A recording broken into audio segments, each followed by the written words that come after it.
Merci d'avoir répondu présent à notre proposition de matinée d'information sur ce sujet de la RFE.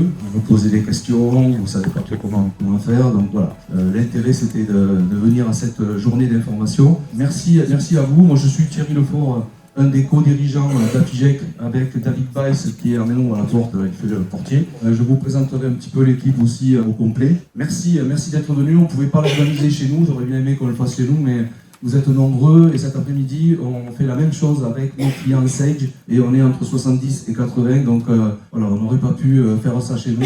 Donc on le fait à la Chambre de commerce qui est quand même un peu notre maison. Donc on les remercie de donner cette salle. Je vais avancer un petit peu, je fais un petit peu préambule, un petit peu de la matinée. Je vais passer la main ensuite aux experts EBP qui vont dérouler un petit peu leur présentation, vous montrer les produits. Et ensuite on parlera un peu du positionnement d'Afigec pour vous accompagner dans cette aventure de la RFE, la réforme de la facture électronique. Je vais profiter du fait quand même que vous soyez très nombreux aujourd'hui pour vous reparler un petit peu d'Afigec, juste pour vous dire que c'est une équipe. C'est une équipe qui est composée d'un pôle logiciel, avec Franck, ici, que vous avez, qui est le responsable du pôle des consultants, avec Thomas, qui est là-bas, qui s'occupe aussi d'EBP, Marie-Noël, je ne sais pas où elle est. Ensuite, au pôle technique, on a Patrick, qui gère le pôle technique, avec Jean-François, Louis et Arthur. Notre commercial, Louis Goux, que vous voyez quelque part chez vous, et qui fait le lien avec nous, qui est là. À l'administratif, vous devez avoir Denise et Malia au téléphone, ou alors ensuite, vous avez aussi au niveau de la direction, Estelle ou Marie qui s'occupe de la formation. On a un pôle e-learning avec Elodie et Laurent. Voilà, une petite équipe. Alors, juste un petit plan sur nos activités. Donc, bien sûr, on est intégrateur de solutions de gestion de compta et on travaille essentiellement avec deux éditeurs, avec EBP qui sont là et Sage. Donc, merci en tout cas à Jean et à Nicolas d'être venus aujourd'hui pour faire cette démo. Donc sur les produits Sage et EBP, on vend de la gestion, de la compta et aussi des solutions de paie. Ensuite, on a un gros pôle technique qui est dirigé donc par David, où là, on fait tout ce qui est infra, tout ce qui est équipement, tout ce qui est sauvegarde, tout ce qui est Office, tout ce qui est anti-spam, tout ce qui est sécurité, cybersécurité, voilà, cette partie-là qui est prépondérante chez nous. Et bien sûr, on organise de formation, c'est certainement aussi au travers des formations et que vous faites vous financer, donc avec Calliope, vous pouvez faire financer vos parcours de formation. On a aussi un pôle e-learning où on développe des contenus e-learning. Et on gère des plateformes e-learning, ça s'adresse plutôt à des grosses entreprises, on travaille beaucoup avec Clairphare, où on gère des contenus de formation et on développe des parcours de formation que l'on met sur leur plateforme. Un dernier point, après j'arrête de parler d'Afigec, on passera à la RFE. Juste pour vous montrer, ça c'est juste ce que voient les consultants et les techniciens toute la journée, c'est quand vous appelez, on gère des tickets, ça c'est les tickets qu'on voit et qu'on doit traiter. Donc, juste un petit point, depuis le début de l'année, on a géré plus de 5000 tickets. Il y a à peu près une moyenne de 27 tickets par jour. Et on a un temps de résolution de tickets qui est de 17 minutes. Alors, place à la RFE, gros morceau. Bien sûr, c'est quelque chose qui est dans les tiroirs depuis très longtemps. Il faut savoir que dans le monde, il y a un certain nombre de pays qui, pour le commerce, ont déjà opté pour la facturation électronique. Donc on le voit sur la carte du monde ici. Ce qui paraît curieux, c'est que l'Amérique du Sud est pratiquement à 100%. Il faut savoir que le Mexique font de la facture électronique depuis plus de 20 ans. Donc ils sont assez à l'avance. Et du coup, l'Europe a demandé à ce que tous les pays d'Europe soient conformes au format d'échange des factures. Et c'est pour ça qu'on en est là aujourd'hui. La France a retardé un petit peu l'échéance. Mais il faut savoir qu'en Italie, il y a déjà plus de presque 10 ans que la facturation électronique est en place et de façon complète, c'est-à-dire, vous le voyez, implémenté pour le B2G. Alors le B2G, vous vous habituez à ces mots.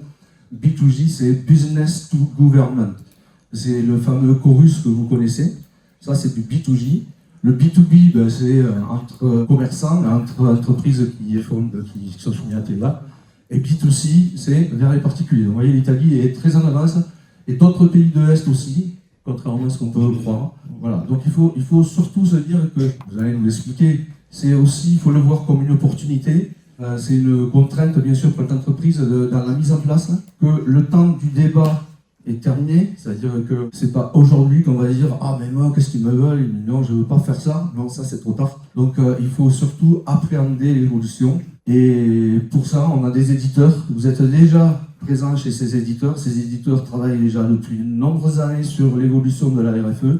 Donc voilà. Notre objectif aujourd'hui sur cette demi-journée, c'est surtout de vous informer parce qu'il y a beaucoup de choses, et puis on entend de tout sur la RFE. Vous rassurer pour vous dire que vos éditeurs sont prêts, et surtout qu'aujourd'hui, beaucoup d'acteurs se sont jetés sur la RFE pour vous vendre des logiciels de jet. Même les banques aujourd'hui proposent de la RFE.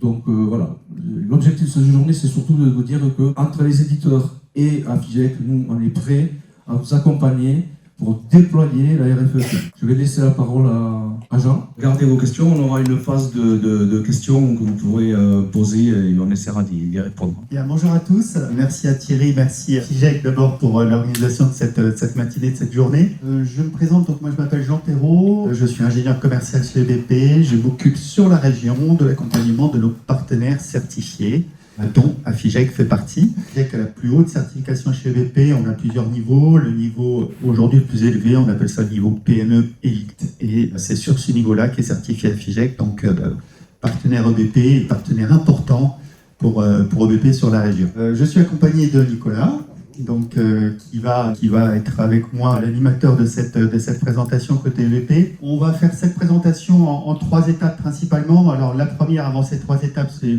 quelques mots sur EBP, mais ensuite on parlera d'abord de la compréhension de la réforme. Donc on fera de la pédagogie principalement sur cette réforme de la facture électronique. On va vous venir vous apprendre, ou en tout cas vous amener des informations sur cette réforme. On passera ensuite sur le côté de préparation de la réforme pour cette entreprise, pour votre entreprise. Le début de la réforme de la facture électronique, c'est septembre 2026, donc c'est dans 11 mois maintenant. Donc il est temps de commencer à s'y préparer. On va vous expliquer un petit peu les étapes de cette préparation. Et puis on viendra ensuite sur les produits EBP. On va vous montrer ce qu'on fait aujourd'hui, ce qui est déjà présent dans vos solutions pour la réforme et ce qui va arriver ensuite demain, début 2026, fin 2025, début 2026, pour l'application de cette réforme dans nos solutions. Alors commençons par EBP. On existe depuis 1984, donc on a fêté donc 40 ans en 2024. À l'occasion de ces 40 ans, on s'est rapproché du groupe Cegid. Donc aujourd'hui, EBP Cegid, on est une entreprise présente en France, mais aussi à l'international. Vous avez quelques pays là qui sont cités en bas à droite, pour lesquels nous sommes déjà installés. Ça représente plus de 750 000 clients TPE et PME. Un éditeur de logiciels majeur sur le marché français et également à l'international. Présent également depuis longtemps sur la facture électronique en Europe. Vous avez vu la carte de Thierry tout à l'heure. On est par exemple au Portugal présent depuis plus de 10 ans sur le sujet de la réforme de la facture électronique. Donc voilà pour la présentation de la société. Et je vais laisser la parole à Nicolas pour le côté pédagogie, compréhension de cette réforme. Concernant la réforme, il y a beaucoup de choses.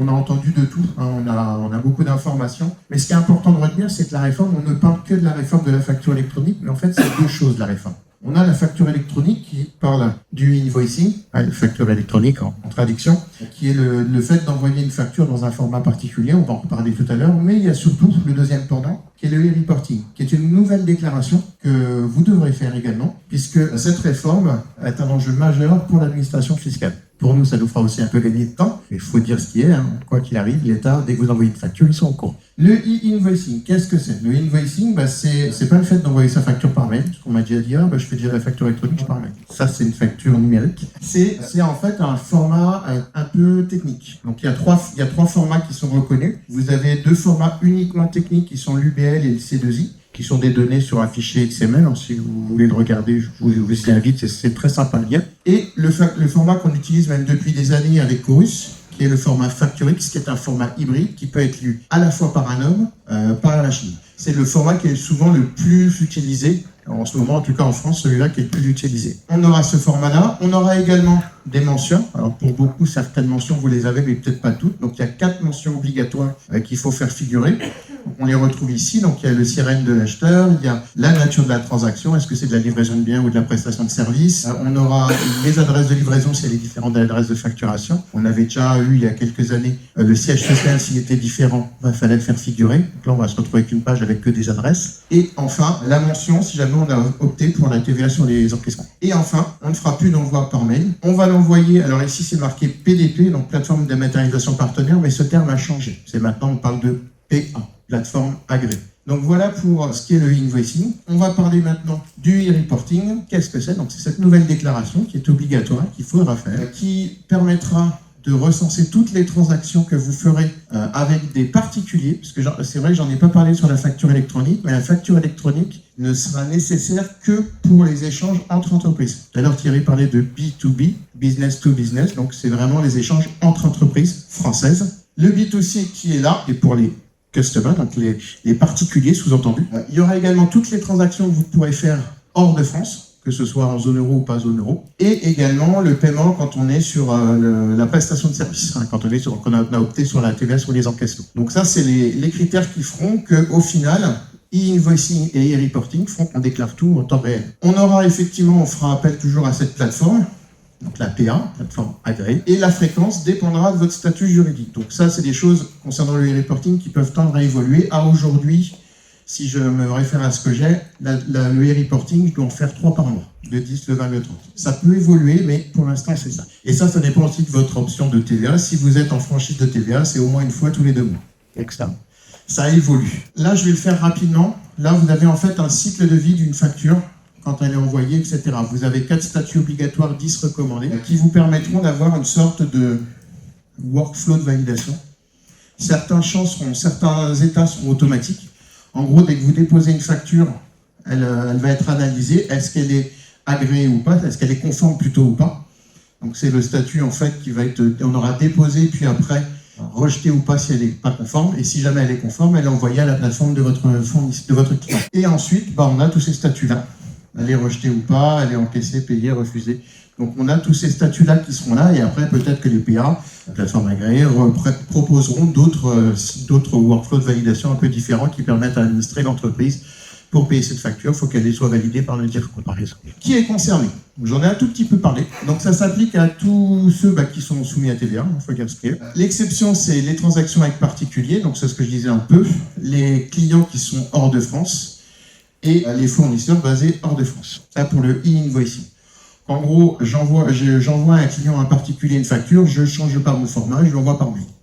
Par contre, c'est un professionnel, facture X déposée sur la plateforme. Si j'achète ou que je vais hors de France, ça ne change rien, j'envoie mes mails, de toute façon, j'aurai un reporting derrière qui suit. Donc voilà un peu tout ce qu'on va retrouver. Donc ces 2 formats-là qui seront concernés. Il y a plein de cas d'usage, on peut dire un auto-entrepreneur parce qu'il n'est pas soumis à TVA, il n'est pas concerné. Si, il est concerné par l'acte de réforme. Une association, ça va dépendre. Est-ce qu'elle est soumise à TVA ou pas? Il y a plein de cas d'usage qui font que certaines entreprises pourraient sembler ne pas être concernées, puis au final le sont. Donc le fait que vous soyez là aujourd'hui, c'est bien parce que vous prenez les infos. Alors peut-être que vous en aviez certaines. Et puis après, avec Afigec, vous allez vous accompagner sur votre migration. Le parcours d'une facture, donc on a bien sûr sa création, son émission, donc c'est le logiciel qui va générer tout ça et qui va la déposer sur la plateforme agréée, de manière automatique ou pas, en fonction de la plateforme. Ensuite, la plateforme fera la transmission avec le suivi des statuts, et en fait, bien sûr, dès que j'envoie à mon client, c'est envoyé également à l'administration fiscale. Et ça va passer, en fait, vous allez avoir un annuaire qui à l'époque s'appelait PPF, qui devait être une plateforme équivalente Chorus, qui finalement n'aura de but que de servir d'annuaire et d'intermédiaire, qui va stocker toutes vos informations, c'est-à-dire votre sirène, puisque c'est votre point d'entrée avec cet annuaire. C'est un peu comme à titre individuel, on a un numéro de sécurité sociale, le sirène, c'est le numéro des entreprises. Donc on aura ceci, qui va faire les transactions, qui va savoir, qui va interroger, tiens, Afigec, c'est tel PA, donc je vais le déposer sur tel PA, etc., etc. Donc on va retrouver tout ça. En résumé, qu'est-ce qui change? Donc, un format, où je vous ai parlé du Factor X notamment, les nouvelles mentions légales, un nouveau mode de transmission, et puis des transmissions de données à la DGFiP, que ce soit via le e-invoicing ou le e-reporting. Donc, à tout moment, on pourra dire que l'État saura où on en est, quel secteur est en tension, quel TVA ils vont percevoir, etc., etc. Il faut savoir que cette réforme, c'est la continuité de la loi antifraude qu'on a eue en 2016. Qui a imposé certaines normes au niveau des factures, le fait de devoir valider la facture et la rendre intangible, c'est la continuité. Donc même les choses qu'on pourrait faire aujourd'hui, par exemple changer l'adresse, changer un échéancier, avec la facture électronique, ce sera fini. Je me suis trompé dans l'échéance, avoir facture. Je me suis trompé dans l'adresse, avoir facture. Mais on verra qu'il y a d'autres choses, c'est qu'on va être beaucoup plus rigoureux. C'est-à-dire que quand je vais créer mon client, je reprendrai ces informations, j'aurai le sirène, le numéro de TVA et le code NAF, j'aurai un max d'informations. Donc ça va changer nos méthodes. Tout de suite, vous dites, ah, je comprends. Mais ça va vous permettre, vous allez voir, de gagner aussi du temps. Il faut y penser. Les échéances, donc on en parlait. Donc depuis avril, les PDP avaient été dans l'annuaire, mais en statut, les PDP à l'époque, je ne vais pas encore le dire, avril, elles avaient déposé un cahier des charges avec leur dossier de candidature, donc il y en a à peu près une centaine, et elles ont eu leur agrément cet été, au mois de juillet plus précisément. Donc maintenant, on peut parler de plateforme agréée, de PA, à partir de juillet-août. Et donc, la deadline, ça va être en janvier, on aura ouverture de la plateforme pour faire des phases pilotes, si vous voulez commencer déjà à tester les envois, voir ce qui se retourne, etc. Ensuite, on aura septembre 2026. On va distinguer l'obligation d'émettre de l'obligation de recevoir. Les très grosses entreprises et les ETI auront l'obligation d'émettre les factures. Dites-vous que vos fournisseurs d'accès Internet, d'énergie, les très grosses structures vont vous envoyer vos factures. À partir de septembre 2026, vous devrez recevoir. Donc sur 2026, vous aurez impérativement l'importance de choisir une plateforme. L'obligation de recevoir, c'est vous, on est là, c'est tout le monde. Tout le monde doit recevoir à partir de septembre 2026. Donc effectivement, tout à l'heure, on parlait de 11 mois. J'ai envie de dire que n'oubliez pas, dans ces 11 mois, il y a un mois de congé. Il y a 5 semaines, il ne reste plus que 10 mois. Et après, on a septembre 2027 pour tout le reste, tous les autres, ceux qui ne sont pas passés, qui vont passer en facture électronique à partir de septembre 2027. Donc c'est très important de bien retenir ces dates. Là, aujourd'hui, on est bien, on est effectivement à 11 mois, on a le temps de s'y préparer, mais il faut penser à la suite. Je vais parler de risques et d'opportunités. Des risques, oui, il y en a. Des risques, c'est pas physique, je vous rassure, c'est financier. Si je n'envoie pas une facture électronique dans le format attendu, c'est 15 €. S'il me manque une mention, c'est 15 € par mention. Sinon, c'est pas marrant. Et si je ne fais pas de e-reporting, c'est 250 €. Alors, je ne vous dis pas que ce sera tout de suite, mais à un moment donné, ça peut tomber. Les opportunités, parce qu'il faut dire aussi qu'il va y avoir des opportunités. En termes d'opportunités, vous aurez bien sûr la réduction des délais de paiement. Par contre, diminution des coûts de traitement. Oui, moi je suis d'accord là-dessus. Pourquoi ? Ce qu'il faut savoir, c'est qu'en moyenne, le traitement d'une facture, c'est à peu près 10 minutes. On est d'accord, c'est pas toutes les factures. La facture Internet, on sait très bien comment ça va être traité. Par contre, la facture qui est liée à notre activité commerciale, il faut que je l'analyse. Est-ce que c'est bien ce que j'ai commandé ? Est-ce que c'est bien ça ? Est-ce que c'est bien les tarifs qu'on a négociés ? Et après, derrière, le coût de la comptabilisation, c'est 14 €. Enfin, le coût de traitement d'une facture, c'est 14 €. Dites-vous que sur 2024, il y a eu à peu près 200 millions de factures qui sont passées. Vous multipliez par 10 minutes et par 14 €, vous avez le coût global. Donc, en termes de temps, vu que ça va être traité par les PA, on va en parler un petit peu, ça peut vous faire gagner beaucoup de temps. Le métier de comptable va se transformer.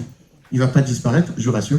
Il ne va pas disparaître. Réduction des erreurs, parce qu'effectivement, vous serez plus à contrôler et après à traiter et sur écran. Les erreurs, on les aura. Si on a le moindre doute, on va contrôler avec le collaborateur qui a traité la commande, par exemple. Sécurité également des échanges, puisque le client ne pourra pas vous dire « je ne l'ai pas reçu ».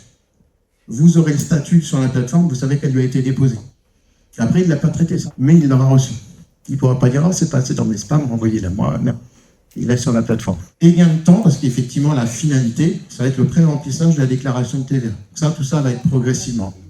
Dites-vous que ça ne va pas s'arrêter à 2027, tout ça va s'étaler sur encore bien des années.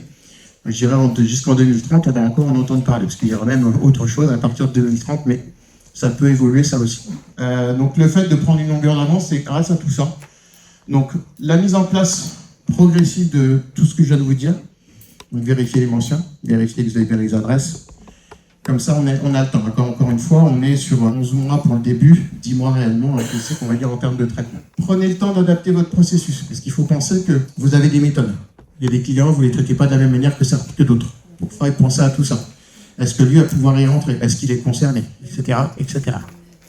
Je dis client, côté fournisseur, même principe. Accompagner. Le fait d'être là aujourd'hui, vous êtes déjà dans l'accompagnement, parce qu'il y a Fijec qui vous suit de toute façon, qui vous a invité ici pour que vous puissiez suivre toutes ces informations. Donc c'est important d'y passer. Et ensuite, il faudra impliquer vos équipes. Si c'est vous l'équipe, ça va aller vite. S'il y a un peu plus de monde, il faut prévoir, ne pas froisser les susceptibilités, ça on a l'habitude. Ça va bien se faire. Et enfin, le but, c'est que vous soyez tranquille. Le maître mot-clé dans cette slide, c'est l'anticipation. N'attendez pas le dernier moment pour mettre tout ça en place. Vous avez 11 mois pour le faire, donc vous avez vu un petit peu là quelques informations, un peu de la pédagogie en fait sur cette réforme de la facture électronique avec Nicolas. Donc continuez à vous documenter, voyez un petit peu tous vos cas d'usage aussi pour voir un petit peu comment vous allez les gérer. Et là, vous avez ces 10 mois pour faire passer cette étape-là. et faites-vous accompagner. Faites-vous accompagner, vous avez les équipes d'Afigec qui vont être là pendant ces 10 mois pour vous accompagner, et vous avez également peut-être votre cabinet comptable, votre éditeur, BP, qui sera également là pour vous aider. Mais voilà, vous avez en fait, pendant ces 10 mois, faites en sorte que ce passage soit serein, faites-en une opportunité, comme vous avez vu dans la slide précédente, n'en faites pas une contrainte. Pour une préparation sans stress, donc commencez bien à cartographier, c'est ce que je vous disais tout à l'heure, vérifier comment vous fonctionnez, quelles sont vos méthodes, est-ce que votre carnet d'adresse client est à jour, ça à prendre en compte. Également, savoir comment vous travaillez, ça j'en parlais juste avant. À partir de la fin de l'année, vous allez devoir choisir ce qu'on appelle une plateforme agréée, j'en parlais tout à l'heure, donc il faudra faire votre choix. J'insiste sur ce terme choix. C'est important, tout à l'heure Thierry en a fait mention, vous pouvez déjà être démarché par des entreprises qui le font. Pensez à votre éditeur. Nous, du fait du rachat par Cegid, on a une plateforme aussi qui va être intégrée de manière simple et fluide et transparente pour vous. Ce sera comme une fonction dans le logiciel. Si vous prenez, c'est votre choix, une autre plateforme, qu'est-ce que vous aurez comme automatisme? Pensez-y. Vous n'êtes pas cantonné à une PA.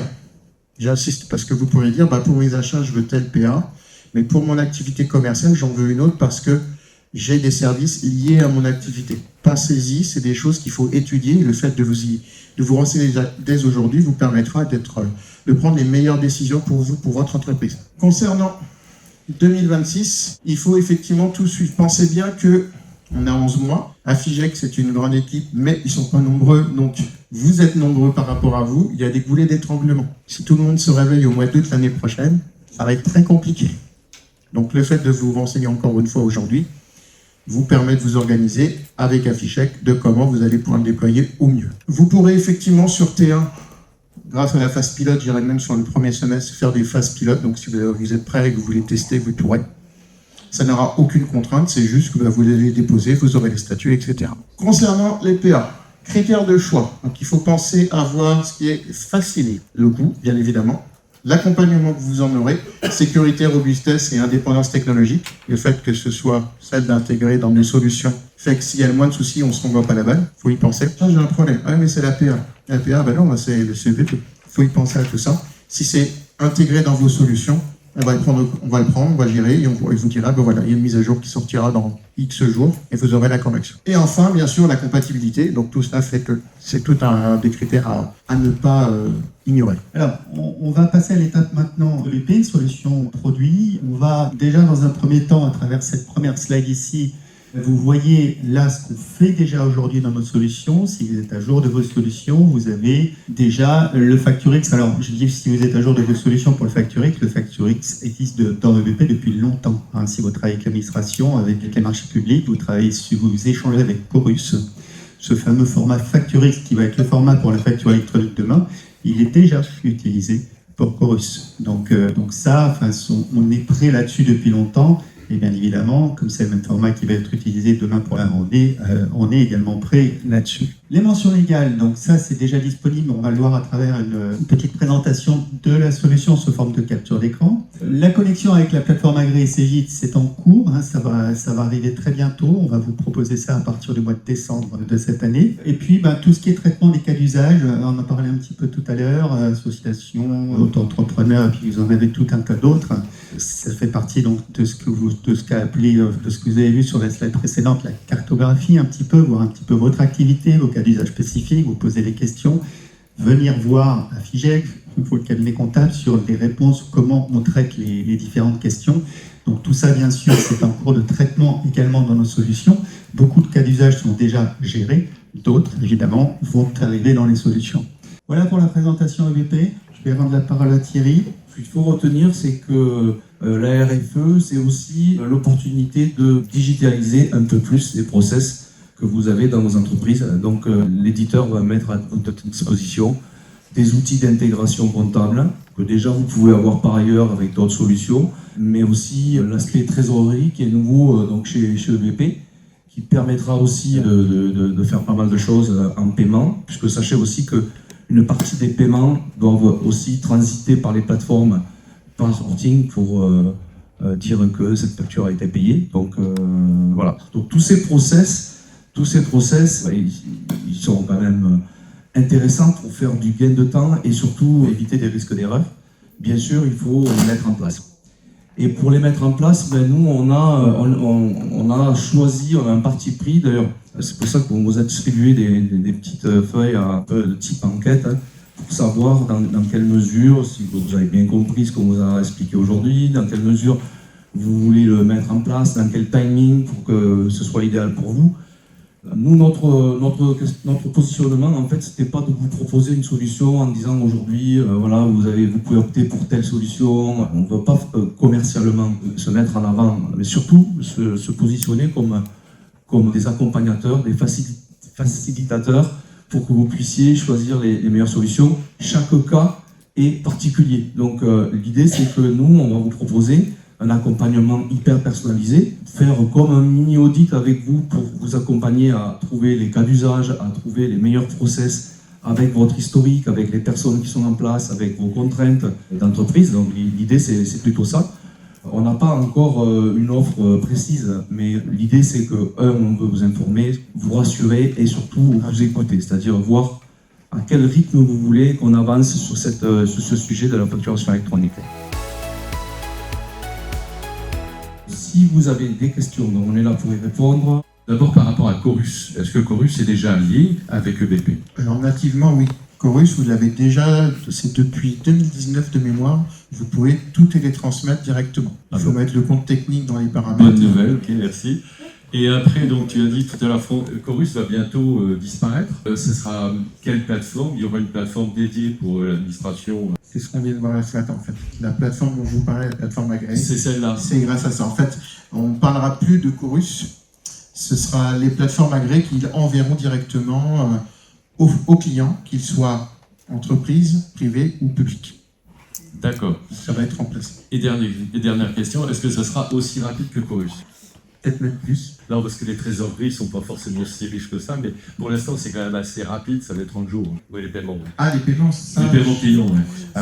Les paiements clients, alors on souhaite qu'effectivement ce soit plus rapide. Hein. J'en parlais, je suis dans le monde des bisounours, donc moi je me dis que oui, ça va être plus rapide. Au moins aussi rapide. Moi, je dirais que la facture électronique elle va vous amener de la rapidité sur les paiements clients.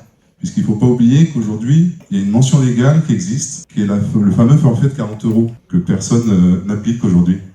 Demain, avec la réforme, vous allez avoir un reporting de ces paiements. Et l'État va savoir les règlements qui vont être en retard. Donc je pense que vous allez gagner en rapidité au niveau de vos règlements clients. J'ai deux exemples où des entreprises se sont fait redresser parce qu'ils n'appliquaient pas les pénalités. Parce que dedans, il y a de la TVA. Et ils ne récupèrent pas beaucoup de... Alors certes, sur 40 €, c'est pas... Voilà, mais quand même. Fois le nombre. Donc oui, sachez-le, par exemple, on vous demande un FEC. C'est le norme comptable, vous êtes d'accord, c'est le fichier des écritures comptables. Dedans, il y a la date de paiement. Il y a la date d'échéance, il y a tout. Et s'il n'y a pas ça, ils peuvent vous redresser. Donc après, ils vont dire, tout ça, il faut nous les justifier, parce que c'est peut-être juste une histoire de pointage. Mais voilà, mais effectivement, comme disait Franck, ça doit, effectivement, sur le principe, optimiser le temps de travail. Je parle bien d'optimiser le délai de paiement. Et on aura toujours ces délais. La personne qui va dire, oui, moi, là, j'ai pas les sous, je peux pas vous payer. Je vais décaler de 15 jours, on l'aura toujours. Vous nous avez parlé de différentes plateformes, de différentes propositions qu'on va devoir choisir. La différence va se faire où? J'imagine qu'il y a du service, qu'il y a du... Voilà, ils vont tous proposer des choses. Et j'imagine qu'il y a un coût derrière aussi, et ça, vous n'avez pas abordé. On a bien vu les pénalités qu'on pouvait avoir, ça, on l'a bien compris, et j'imagine que derrière, il y a aussi un coût, et qui, suivant les plateformes, il y aura probablement aussi une différence de prix. Il y aura, oui, tout à fait. Il y aura, donc ce sera les coûts, est-ce qu'ils seront intégrés ou pas, est-ce qu'ils seront englobés. Chaque plateforme, quoi qu'il arrive, va proposer aussi des services plus ou moins complets.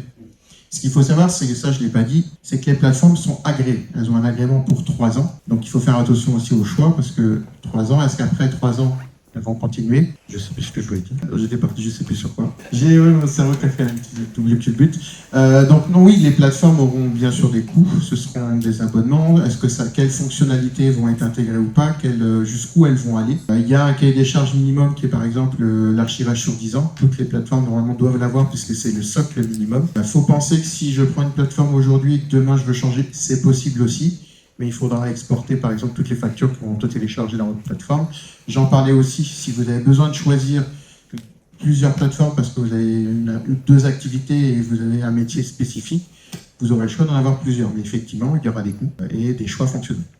Tu voulais rajouter les choses? Tout à l'heure, dans la slide sur les critères de choix que vous avez vu, vous avez présenté Nicolas, il y avait effectivement la partie coût. Nicolas vous a dit, et je vous le répète là, ne vous précipitez pas vers la première plateforme agréée qui va se présenter à vous, qui va travailler avec votre, je sais pas moi, fournisseur de photocopieurs ou autre. Il faut vraiment analyser votre besoin, analyser les automatismes que vous allez pouvoir mettre en place avec la plateforme agréée ou les plateformes agréées avec lesquelles vous allez travailler, de façon à choisir la meilleure, la meilleure pour vous. Donc il y a ce critère de choix sur l'automatisme, il y a ce critère de coût, bien entendu. Alors sur les solutions EBP aujourd'hui, je vous ai parlé de BP OpenLine et de BP OpenLine+, vous utilisez aujourd'hui une solution EBP OpenLine.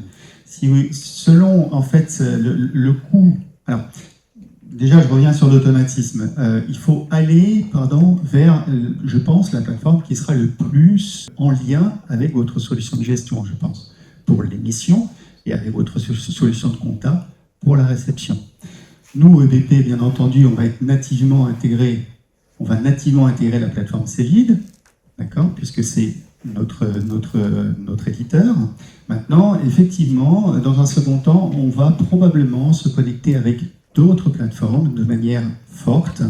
Je pense notamment à celle de l'Ordre des experts comptables, avec laquelle je pense tous les éditeurs vont probablement se connecter. Je reviens sur le côté coût. Je dirais que tout dépend de votre... Si vous voulez donc mettre en place les automatismes avec la plateforme Cegid, tout dépend de votre mode d'abonnement aujourd'hui de votre solution EBP.